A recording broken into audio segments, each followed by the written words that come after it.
What's going on, guys? My name is Austin. This is the Bodies in Business podcast. And in today's episode, it's going to be day 10 of the 25 Days of Fly Bodies. And we're going to talk about extreme ownership. And a guy who wrote the book, Extreme Ownership, is Jocko Willink, one of my favorite guys to listen to. And I just want to jump right into who he is first, and then we'll talk about extreme ownerships. Jocko Willink, who is this guy? He is a retired U.S. Navy SEAL officer, former commander, SEAL Team 3's Task Unit Bruiser, the most decorated special operations unit of the Iraq War. After leaving the military, he became a leadership instructor, speaker, podcaster, and author.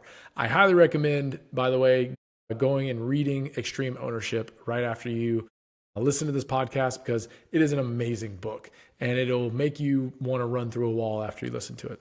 So why did Jocko write Extreme Ownership? After the SEALs, Jocko began teaching leadership principles to businesses and teams. He realized that the most successful teams, military or civilian, shared one trait. Leaders took complete responsibility for everything that happened.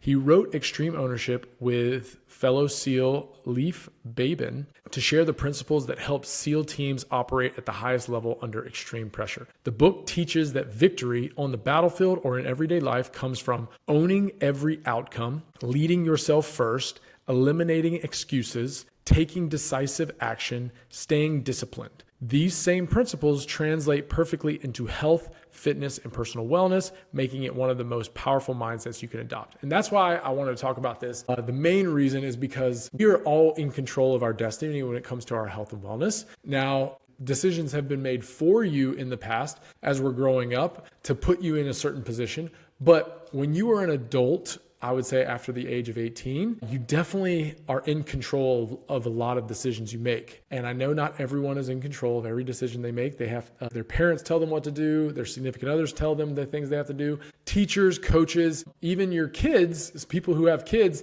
like you have to do things for those people sometimes because they are in need and they're asking for your help. So I know not every decision you make is like the decision that you would want to make, right? If we did everything out of selfishness, then we would make decisions based on what we wanted all the time. And I know that's not the case. But this is talking about extreme ownership in the sense of you can make the best decision you possibly can with the knowledge you have and own how the outcome is when it comes to the decisions you made. And I'll get into a little bit of why I say this is because a lot of times people say, like, I can't go work out because of this, because I have my kids, I have to take them to a practice, or I can't eat healthy because I don't make a lot of money and I have to eat, this food because it's cheaper. And those are valid reasons. Those are totally valid things, but I would say from my perspective is I try not to make any excuses when it comes to the reasons why the outcome is the way it is.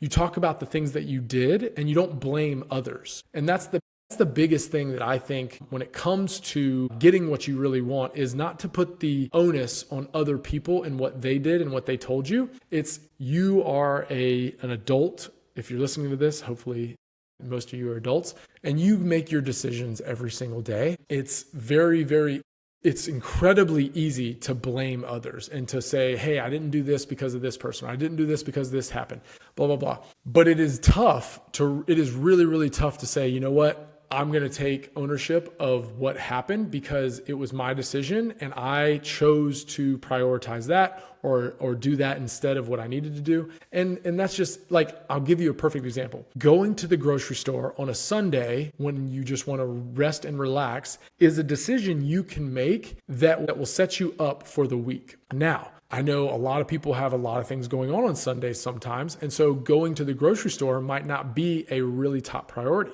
But if you care about your health tremendously and you want to succeed in that area of life, then designating a day where you go to the grocery store and you fulfill that action is something where you're prioritizing your health. I try to go to the grocery store almost every single Saturday or Sunday to get my groceries for the upcoming week. However that day shakes out depends on my wife's schedule, depends on the other factors in my life and other things I have going on. But I try to do that because I know that if I go to the grocery store and I set myself up for success for eating the foods that I want to eat, that gives me a way better capability of eating healthy food than if I didn't go to the grocery store or I waited till Monday or Tuesday, because that's when stuff just hits the fan and you just are surviving at that point.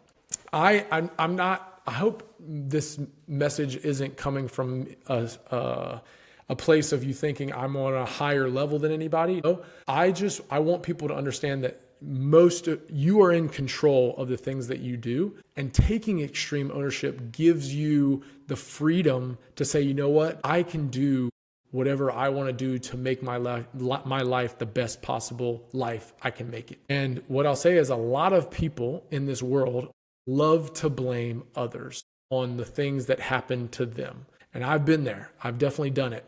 And once I start thinking about that, like I could say, like, I wanted to go to the grocery store today, but my wife asked me to do this thing for her at the house. Or I wanted to, go work out, but, my business needed me to take care of something, like send out shirts to somebody, right? Like, we can make excuses and we can give reasons why we don't do things days on end, forever, until the end of time.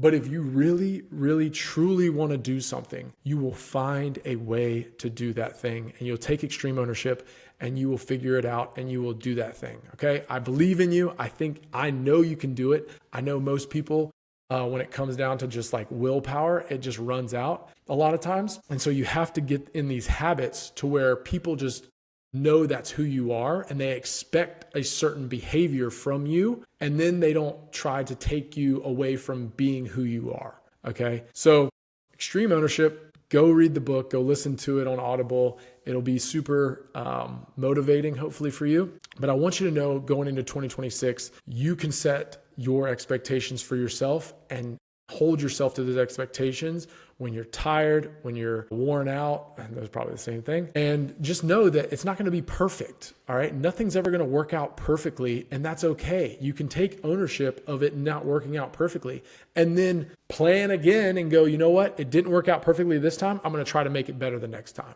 And that's it. Take extreme ownership, guys. And thanks for watching this, and get after it.